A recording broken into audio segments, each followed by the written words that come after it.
What's up everyone, welcome back to ARTV. My name is John and today I'm going to be reviewing the fourth studio album by the hardest working boy band in the industry, Brockhampton. Their new one is titled Iridescence, and unfortunately it's their first one without founding member Amir Van after the sexual misconduct allegations, but it's also their first under their $15 million deal with RCA Records.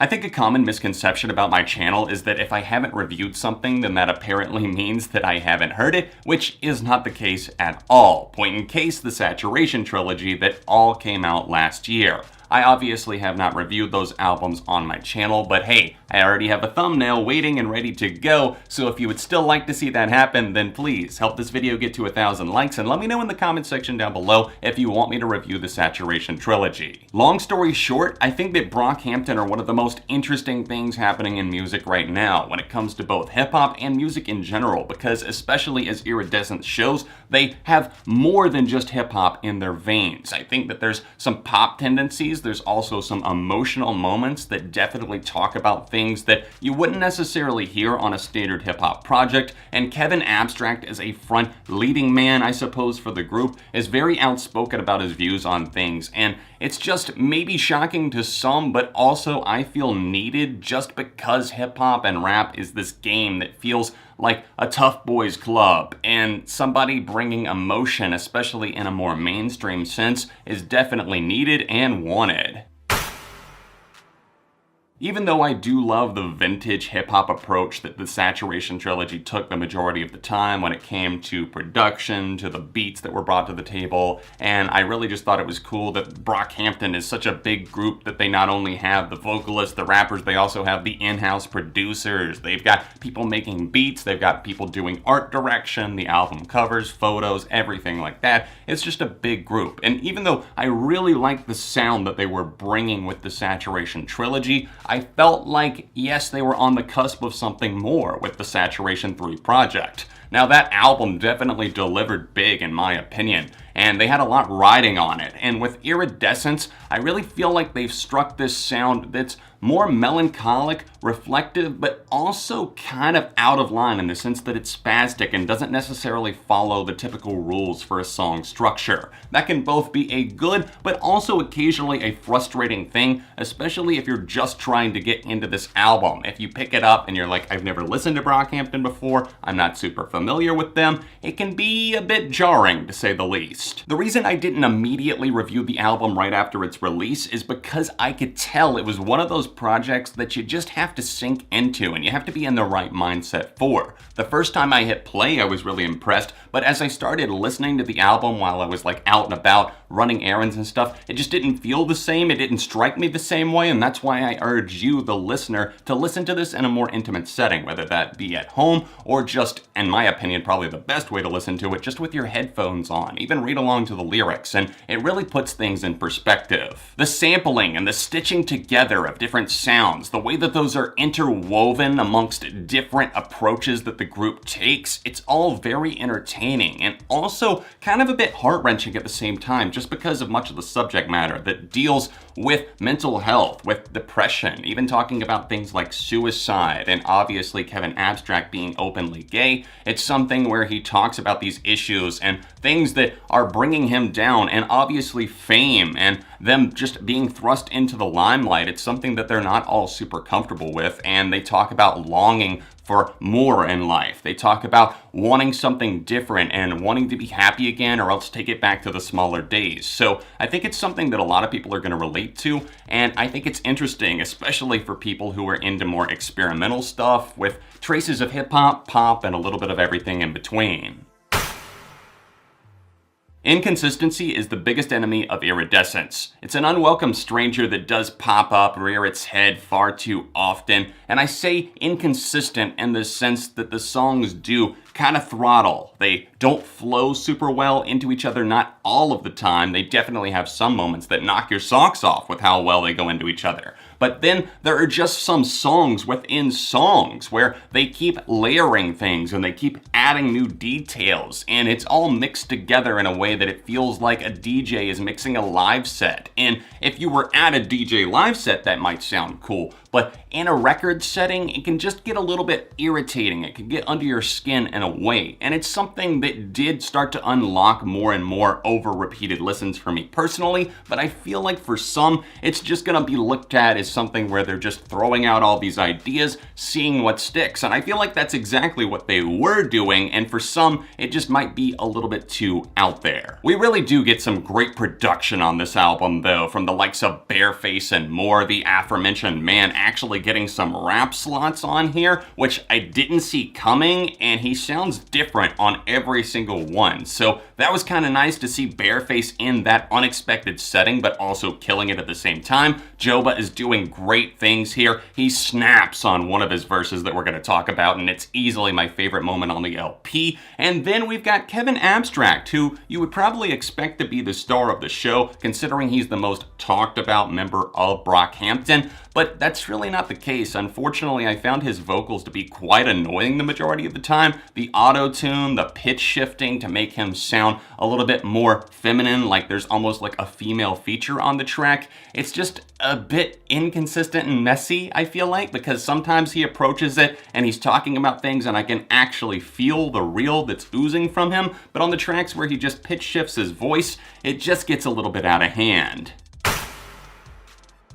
For those who absolutely adored the Saturation trilogy, I think you're going to love the opening moment New Orleans. This is something that practically sounds like it came from those sessions and was just held over, but I like how they ease fans into the album with something that's not so totally different, and they start to evolve as the track listing keeps going. Not that they hadn't had their more experimental moments in the past, but Kevin in particular talked about Radiohead really influencing and kind of being the main factor that fueled this record in many ways. There were obviously other influences, but there is a Radiohead sample on one of the best tracks here. It comes out of a track that has an interview in it from Cameron, I believe, and that was an older clip, and they used strings to score that track, Loophole, and then it goes perfectly into the next song, which is easily one of the best tracks here. It's titled Tape. Obviously named after Videotape from the 2000 record Kid A by Radiohead. They sample the drums here, and it just really has this vibrant appeal to it.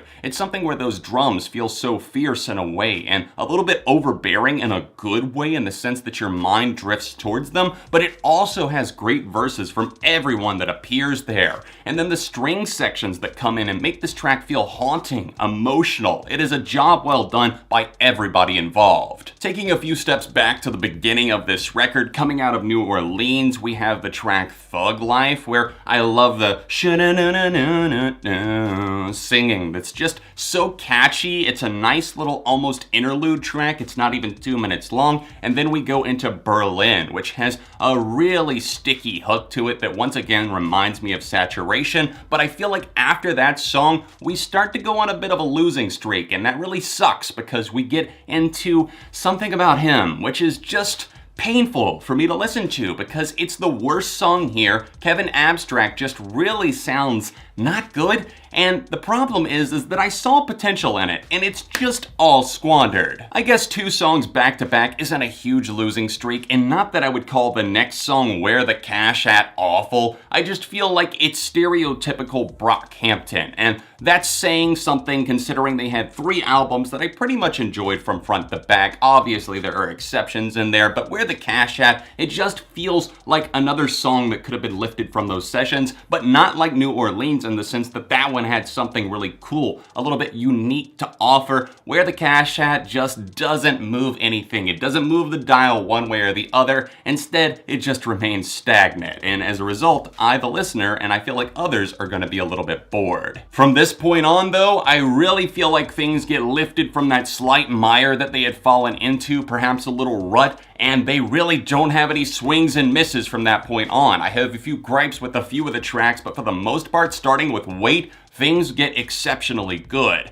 Now, Wait is one of those songs that really reels you in with the sadness aspect and just the subject matter that talks about fame and coming into your own and just life changes. And it's tough to hear some of these vocalists and the rappers of Brockhampton really just putting themselves out there. One of the most intimate tracks that they've ever made, and as a result, it's also one of the most beautiful. Mood swings are a huge part of what make Iridescence Iridescence, because I feel like as they tackle these subjects of mental health, of depression, and just fame and acceptance, and also bragging about things because they have the right to. They've made it. They've taken off. There's a little bit of everything here, and I feel like Iridescence reflects that. And in the sense that I was just talking about Wait, a sadder song, we go into one of the biggest, more celebratory songs in the form of District, which I could easily see being a single. This is a catchy song. I love the part that really just opens this thing up, and then it's brought back to that at the close. Everything is tied together, and in between, you're just left with pure entertainment, honestly. San Marcos and TONYA back to back are great emotional high points, but moving even back before that, we get some really good party-oriented songs, including one that actually is like a celebration of things in the Caribbean. The title of the song, Jouvert, is something that I really get into, and I think it's my favorite song here because, as I was talking about earlier, Joba in particular absolutely goes off and snaps on this track. I love the angry, fierce rapping that actually feels like it's real. Fuck what you think and fuck what you've heard, he screams here. And I think that everybody else on here, including Nina Moss and Matt Champion, everybody is going off, and they really sell it with that almost grimy beat that you can really sink your teeth into. It is just like a wet dream for somebody who loves hip-hop like this. Brockhampton absolutely get the job done on Iridescence, with really most things outside of, like, for say, the album artwork and the whole aesthetic of apparently this new trilogy. This is kicking off a new trilogy because Brockhampton do things in threes. That's how they roll. I just feel like when I look at that album artwork and the music videos and such, I just feel like I unlock the thermal scope on Resident Evil 4, and then I get a little bit scared because I think I'm gonna have to kill those weird exploding things. There I go again, shoehorning in a reference to my favorite video game. Back to Brockhampton, I feel like they really did get things done here. Most of the members really brought it. I was a little bit disappointed in Kevin Abstract's parts and offerings to the record, and I definitely miss Amir Van. He was probably one of my top 3 for Brockhampton, and I love his contributions to the Saturation trilogy, but obviously if those allegations were true, and I feel like they definitely probably did at least hold some weight there, no pun intended, I feel like he wouldn't have been removed if that wasn't the case.